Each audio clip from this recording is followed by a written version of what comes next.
বরিশালে উচ্ছেদ অভিযানের মাধ্যমে ফুটপাত ও সড়ক দখলমুক্ত করায় নগরবাসীর মাঝে ফিরেছে স্বস্তি। সিটি কর্পোরেশনের অভিযানে উচ্ছেদ করা হকারদের পুনর্বাসনেরও নেওয়া হচ্ছে উদ্যোগ। তাদের জন্য নগর কর্তৃপক্ষের নিজস্ব জায়গায় স্টল নির্মাণ কাজ এরই মধ্যে শেষ। অগ্রাধিকার ভিত্তিতে শিগগিরই বুঝিয়ে দেওয়া হবে হকারদের। নগরীর গুরুত্বপূর্ণ সড়ক ও ফুটপাত দখলমুক্ত করতে গত 12 এপ্রিল থেকে অভিযান শুরু করে বরিশাল সিটি কর্পোরেশন কর্তৃপক্ষ। ফজলুল হক এভিনিউ, বিবির পুকুর পাড়, Choumatha lake, Bells Park, Sher e Bangla medical college হাসপাতাল ও লঞ্চঘাট সহ বিভিন্ন এলাকায় ফুটপাত থেকে উচ্ছেদ করা হয় 550 অবৈধ দোকান।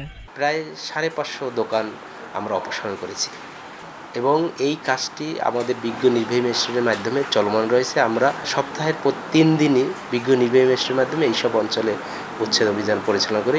নগরীর গুরুত্বপূর্ণ সড়ক ও ফুটপাতগুলো দীর্ঘদিন পর দখলমুক্ত হওয়ায় স্বস্তি ফিরেছে স্থানীয়দের মাঝে। হকারদের উচ্ছেদ করা হয়েছে, এটা একাংশে ভালো হয়েছে, কারণ আমাদের চলাচলের জন্য অনেক সমস্যা হতো, সেটা একটু ভালো হয়েছে। ফুটপাতে দোকান থাকা অবস্থায় যানজট লেগেই থাকতো, এখন দেখবেন আপনারা কোনো যানজট নাই, রাস্তাটা ফাঁকা। পথচারীদের স্বাভাবিক চলাচলের পাশাপাশি বেড়েছে নগরীর সৌন্দর্য।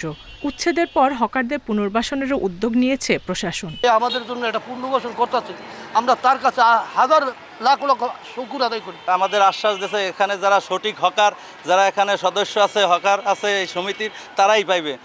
সিটি কর্পোরেশন এলাকায় 86টি এবং কেডিসি এলাকায় আরও 56টি সহ মোট 142টি স্টল নির্মাণ করা হয়েছে। যাচাই বাছাই শেষে কয়েকদিনের মধ্যে হকারদের মধ্যে কম ভাড়ায় এসব স্টল বরাদ্দ দেওয়া হবে। বিভিন্ন ফুটপাতে দোকান বসাতো তাদেরকে পুনর্বাসনের জন্য কিছু ঘর দোকানপাট করা হচ্ছে। যারা আবেদন করছে তাদের সব কিছু কাগজপত্র যাচাই বাছাই করে হয়তো আমরা এখানে এক বরাদ্দ দেবো, অর্থাৎ ফুটপাতের উপরে আর দোকান পুনরায় যাতে না বসে।